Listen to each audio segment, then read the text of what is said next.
Hi, it's good to be sharing with you today. Some of you may know that I love going to the movies, and man, am I missing that right at the moment in isolation. I also like going to the theatre. I have done ever since I was in high school. In fact, I can still remember my high school drama teacher taking our class to see a play by Shakespeare called Macbeth. And in fact, back then, I'd actually committed to memory one of the speeches from that play from Macbeth. The lead character, Macbeth, he's the King of Scotland, and he's acquired it through foul means, and his wife has just died.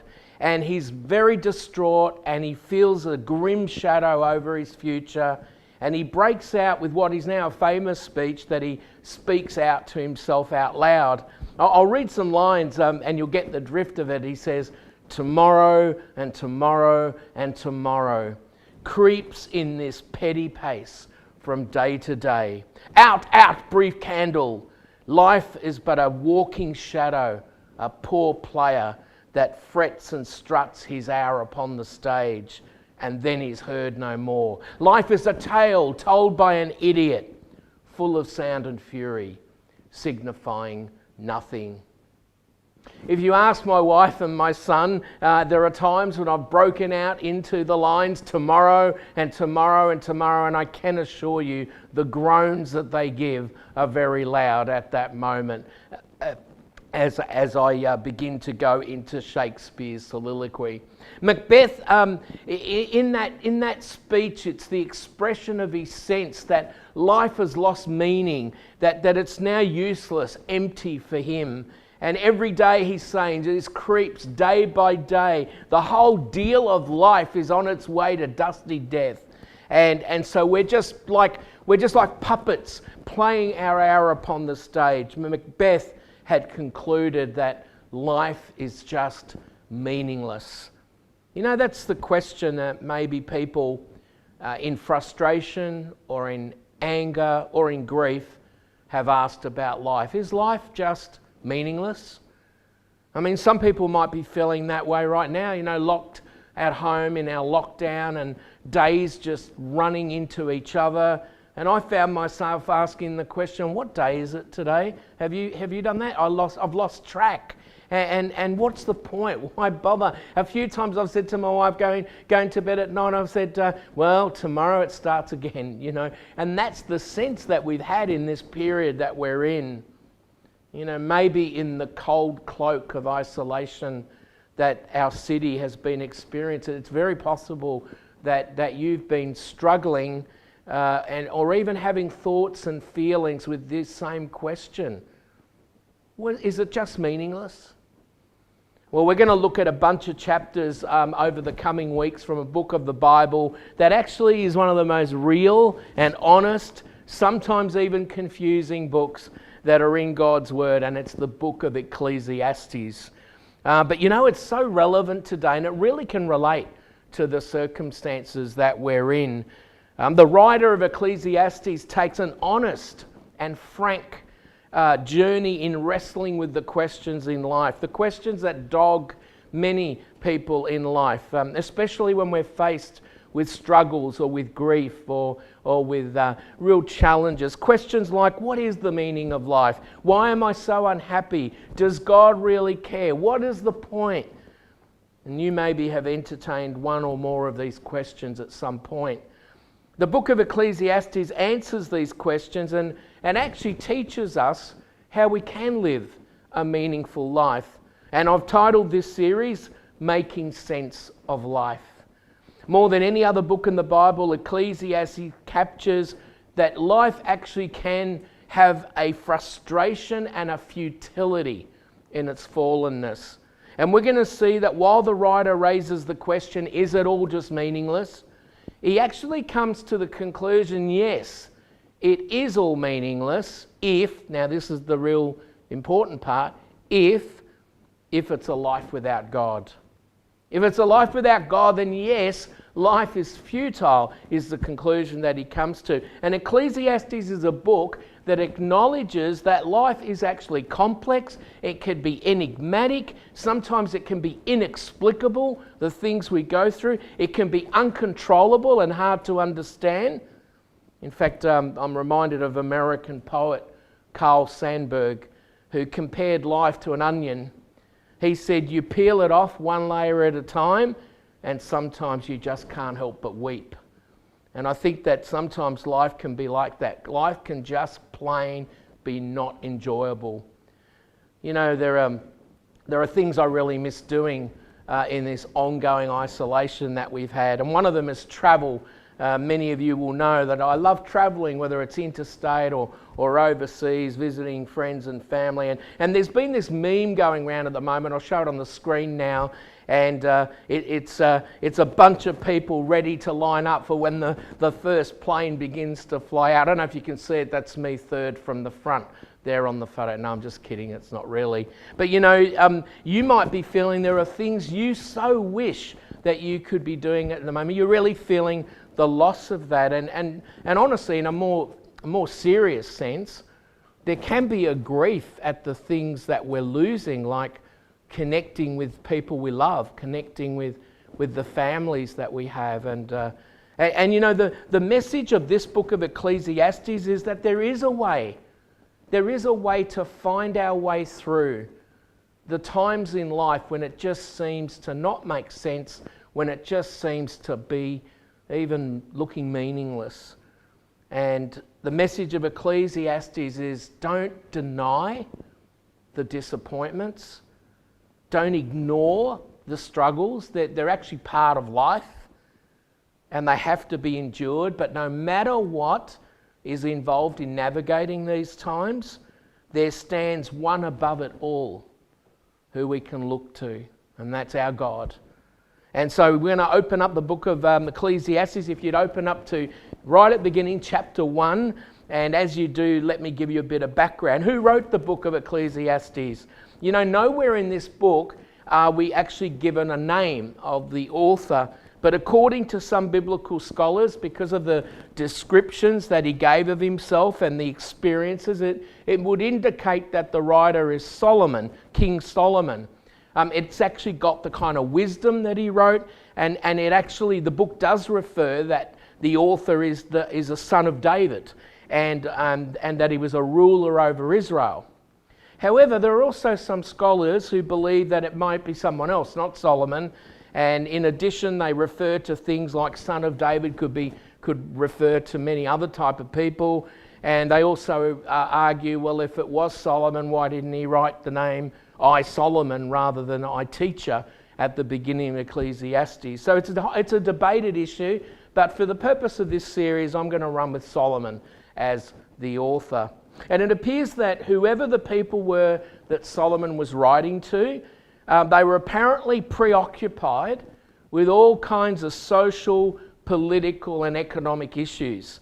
There was the volatility of the economy, there was the possibility of pressures on wealth, inheritance, social status, the fragility of life, and there seemed to be an ever-present shadow of death.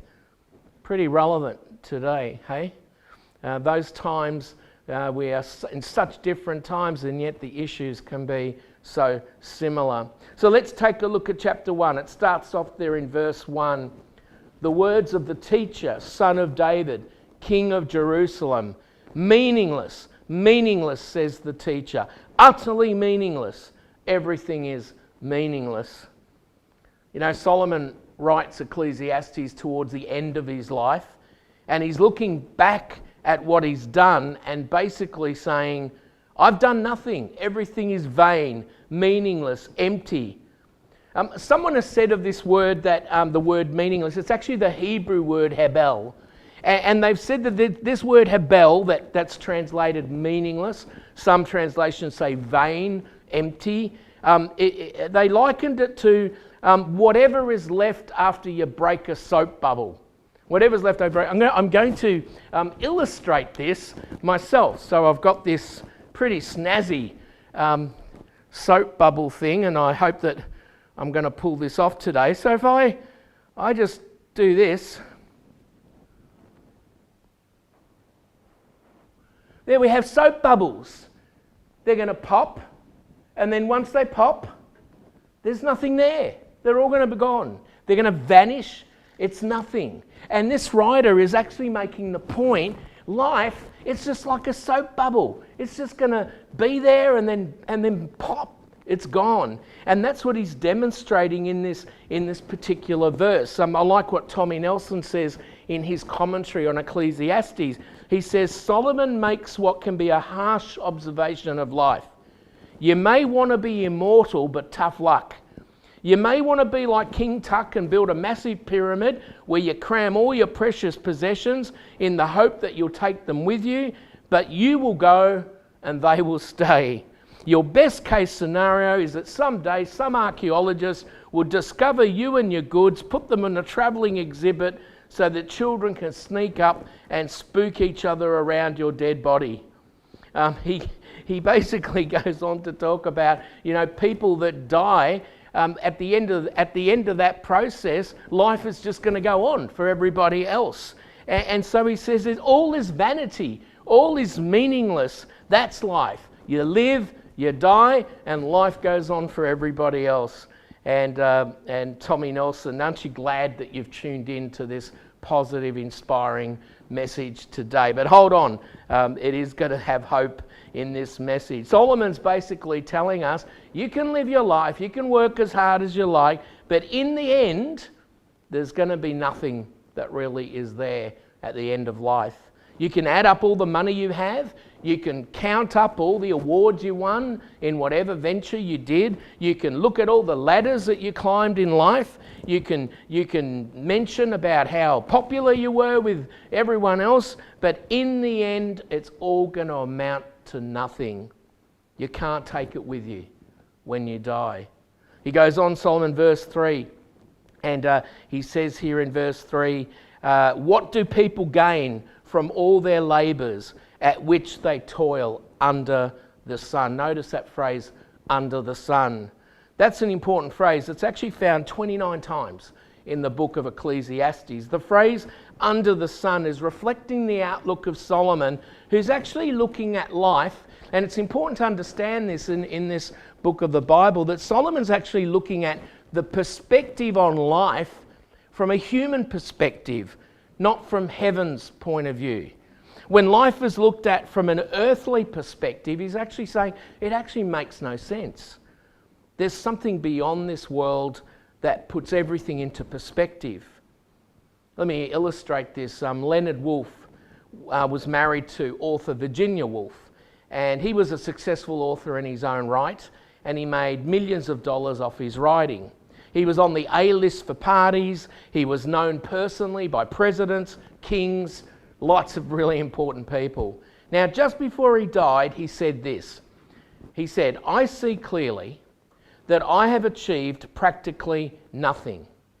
The world today and the history of the human anthill during the past 5 to 7 years would be exactly the same if I had played ping pong instead of sitting on committees and writing books and memoranda. He concludes, I have therefore to make a rather ignominious confession that I have in a long life ground through between 150 and 200,000 hours, listen to this, of perfectly useless work.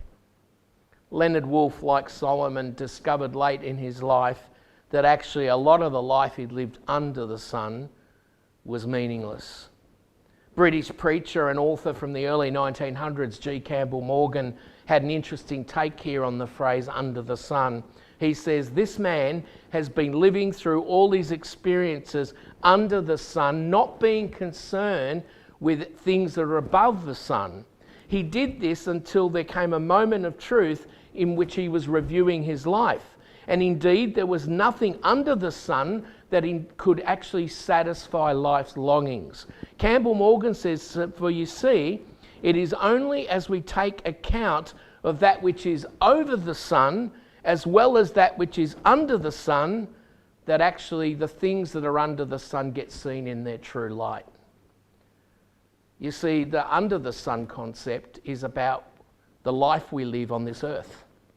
It's the life we live on this planet, where we are kept going. Life keeps going on this planet because of the sun that radiates its sunshine into our purpose. And so the message here is that life under the sun, if you just look at it from that perspective, you're going to end up with the conclusion, well, what's it all for?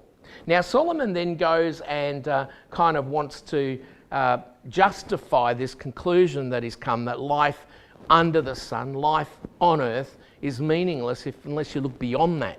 And he's really referring to looking to God that's beyond the human limitations. And he says, verse 3, he says, what do people gain from all their labours at which they toil under the sun? He's asking, what are people going to get out of all the work that they put in? At the end of the day, what's it all going to actually mean?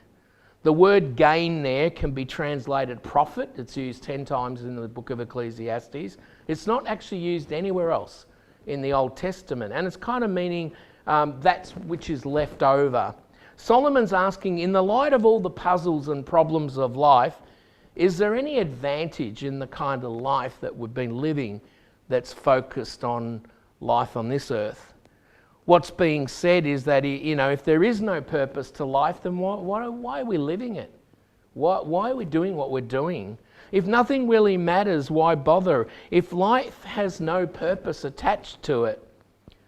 And one of the great frustrations in life is that there are some things we just can't fix, aren't there? There are some things we can't control. In fact, there are, some of the most important things in life we can't control. Like we can't control where we're born, when we're born. Often we can't control when we die. And we also can't control other people's actions often. We can't control the hurt that occurs sometimes between people. So Solomon's conclusion is that life, if it doesn't have purpose, it's meaningless. It's boring, it's unfulfilling, it's insignificant.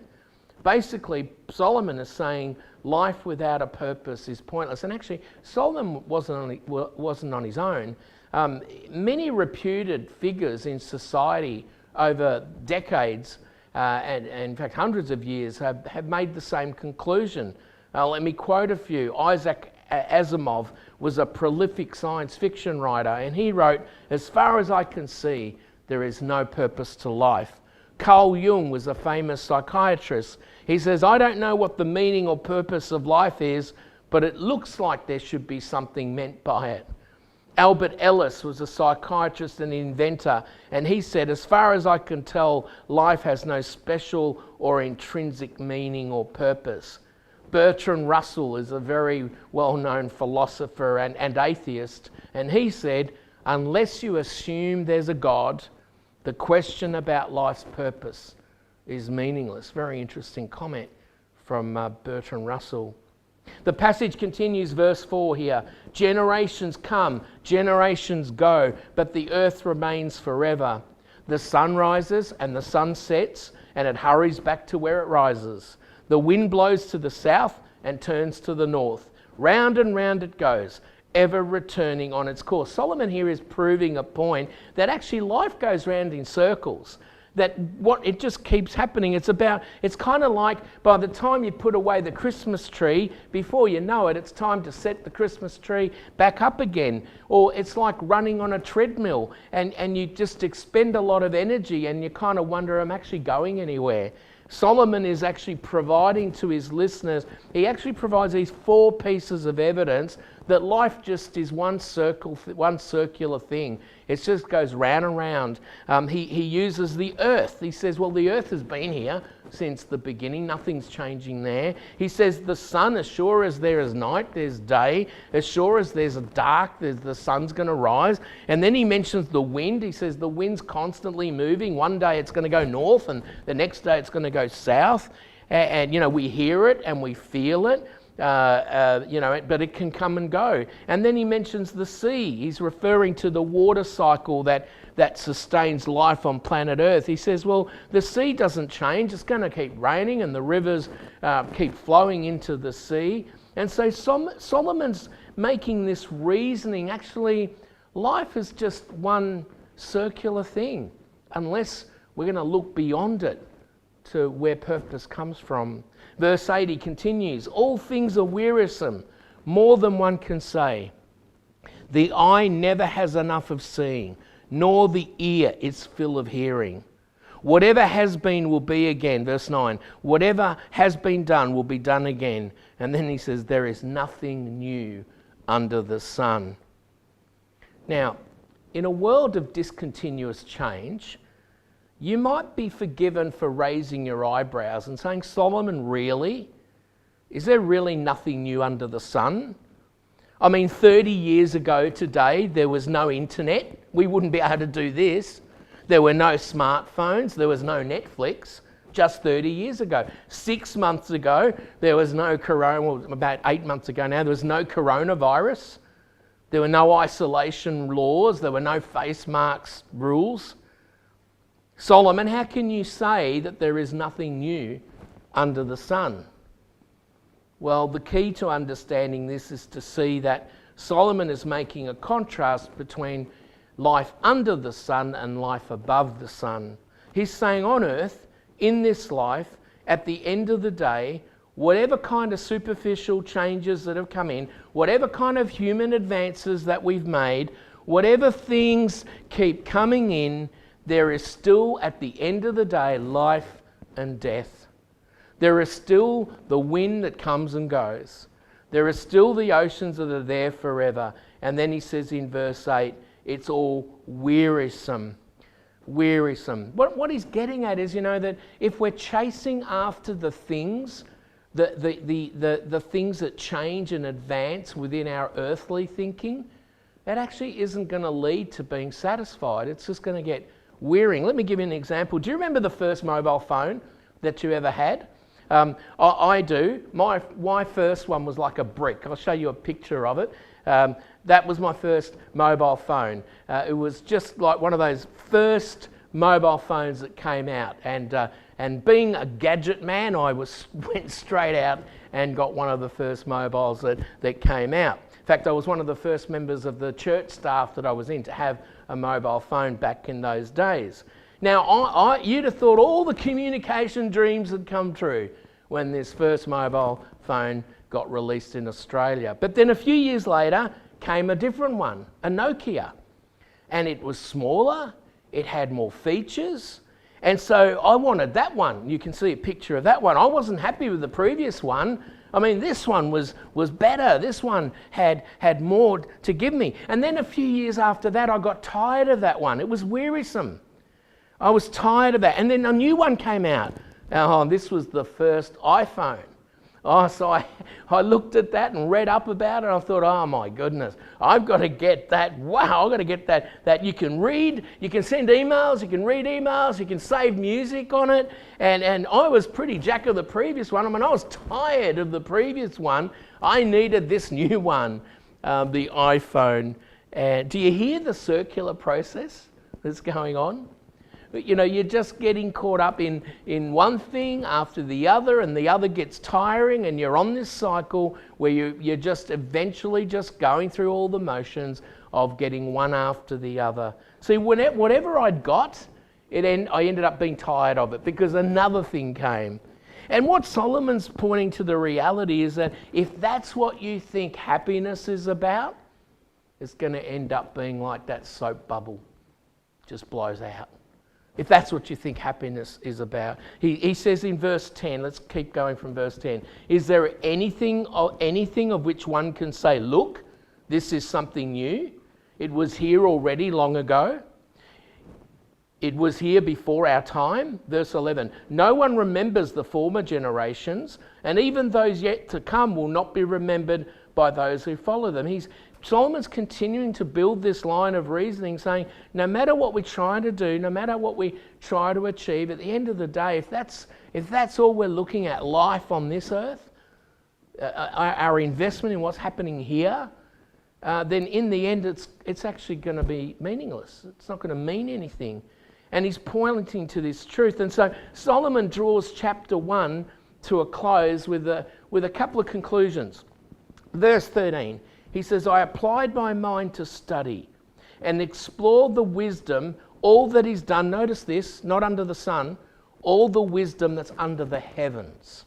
Oh, now he's looking beyond the wisdom that's earthly wisdom. What a heavy burden God has laid on mankind. See, the first conclusion that Solomon comes to is life is tough, but it's actually a gift from God. Life is a gift from God. Solomon refers to when God first gave life to man, and the reason that he's saying life is a burden is because the world, through the fall of man, that meant that the world had got cursed. And in fact, we're told in Romans 8, since the fall of man, verse 22, we know that the whole creation has been groaning as in the pains of childbirth right up to the present time.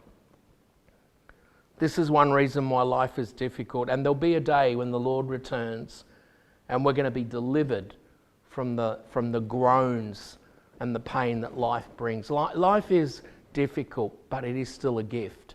The second conclusion that Solomon comes, verse 14, says, I've seen all the things that are done under the sun. All of them are meaningless, are chasing after the wind. He's said that a few times in this passage, hasn't he? The second conclusion that Solomon comes to is life doesn't get any easier if you try to run away from it.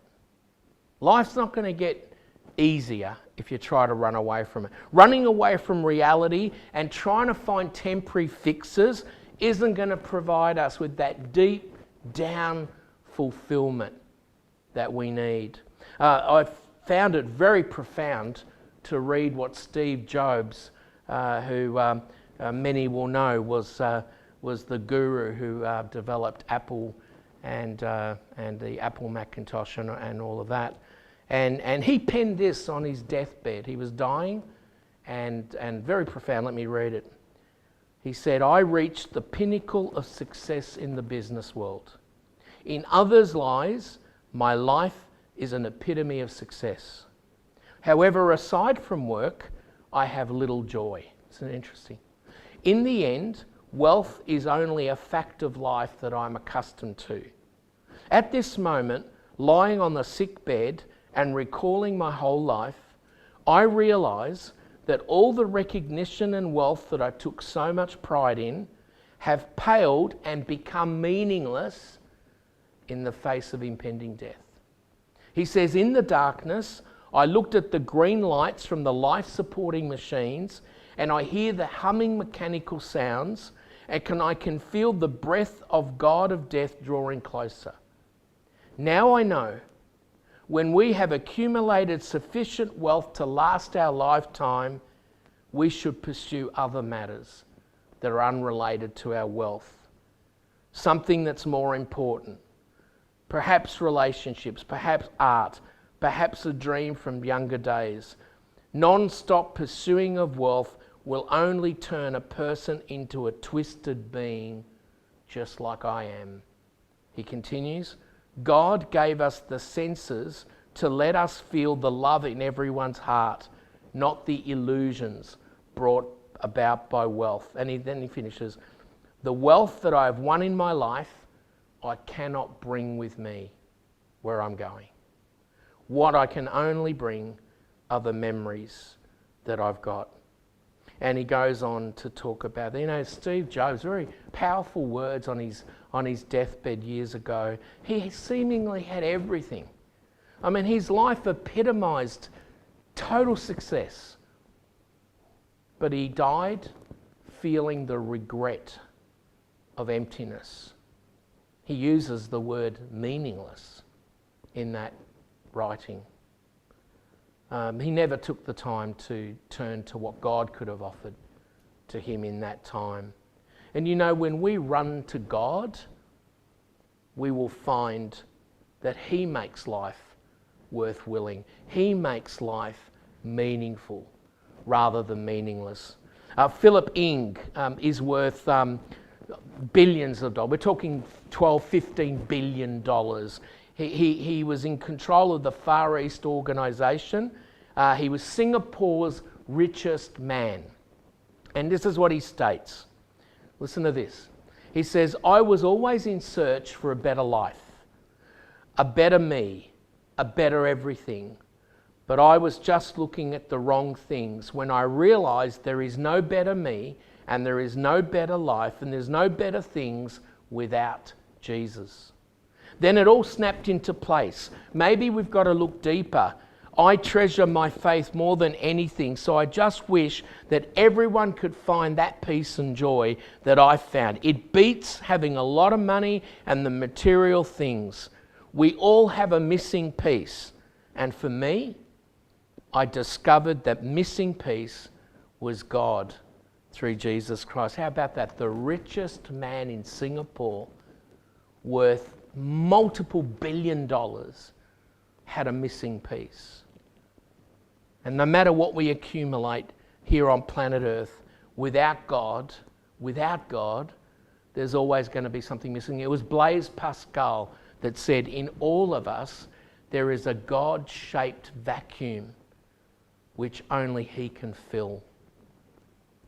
A third general conclusion that we draw from Solomon in this passage, verses 16, 17, he says, I said to myself, look, I have increased in wisdom more than anyone who has ruled over Jerusalem before me.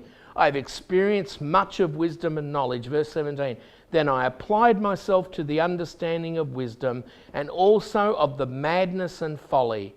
But I learned that this too is a chasing after the wind. The third conclusion Solomon's pointing to is that wisdom actually isn't found in trying to figure out the stuff on planet Earth. Wisdom is found in God's eternal perspective. If you just look at things in trying to make sense of things under the sun within our own human limitations, then you're going to find that you're going to keep trying to figure things out, but in the end it's just going to not make sense. What he's saying here, Solomon, in concluding here, is he's saying wisdom can't be based on a human understanding. Wisdom can't be based on things that create a human limitation. I like what Warren Wiersbe says about this. He says, Solomon says, don't bury your head and pretend that problems don't exist. They do. Face life honestly, but look at life from God's perspective, because man's philosophies will fail you. See, what Solomon was coming to the conclusion of doing was that at the end of the day, the only way we're going to make sense of life is if we look above the sun, if we look at God's perspectives. I think Solomon would be pointing us to the words that Paul wrote in Colossians chapter 3, when he says, since then you have been raised with Christ, listen to this, set your hearts on the things above. Set your minds on the things above, not the earthly things. You know, if David had approached Goliath with an earthly mindset, he would never have risked his life. He would never have approached that military powerhouse with just him and a slingshot. If Noah had relied on a worldly perspective of thinking, he would never have started building an ark in a desert place, let alone finish it. See, we can try to make sense out of life, friends, and it is a long and winding journey, and it does take being honest about the facts, but it also means being prepared to live that we won't be able to figure it all out. But what we do have is a hope in the God who is above the things of this earth. This hope was secured by Jesus 2,000 years ago. Jesus' death at the cross and his subsequent resurrection was God's megaphone announcement to the world. Life is not without hope. If God can conquer death, there's nothing he can't do for you out of his great love for you. So put your hope and your faith in God. And as we look at this book of Ecclesiastes, let's take hold of that message. Life is meaningless if we look at it from the perspective of this earth. But if we set ourselves above the sun, if we set ourselves on God's eternal perspective, we're going to find that it all makes sense in His wisdom. And I hope as we journey through this, you might find that hope and that encouragement that there is actually a missing piece often in our lives, but through Jesus, we can find that missing piece and we can fill that God-shaped vacuum with what really fills it and sustains it and keeps us keeping on, and that is finding the life that's in God. Would you join me in prayer?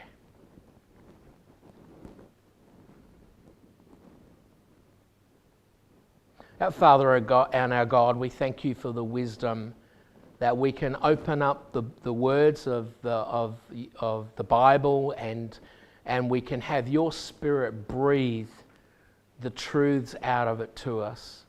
We thank you, Lord, that we can open up this old book of Ecclesiastes and begin to grapple with the encouragement that he gives, that even when we think things seem meaningless, even when we feel like we've lost that sense of making sense of it all, even when we've lost that sense of purpose, that we can look beyond the immediate. We can look beyond the constant cycle of just life as it is here, and we can set our eyes on what is the eternal perspective. We can set our eyes that actually because of you there is going to be an eternity of living. And because of you there is a meaning and a purpose that can give us that sense of a reason for living and to keep going. Lord, I want to pray for everyone that's tuning in at the moment who needs that sense of encouragement today, to look beyond what's under the sun at the moment and be able to grab hold of the eternal promises of God. I pray that you would help us to be able to receive from you the divine perspectives, to be able to see that what really matters can make a difference in our lives, and what really matters is the love and the life you breathe into us as we put our faith in Jesus, the Son of God. May you help us all on that journey. In the name of Jesus. Amen.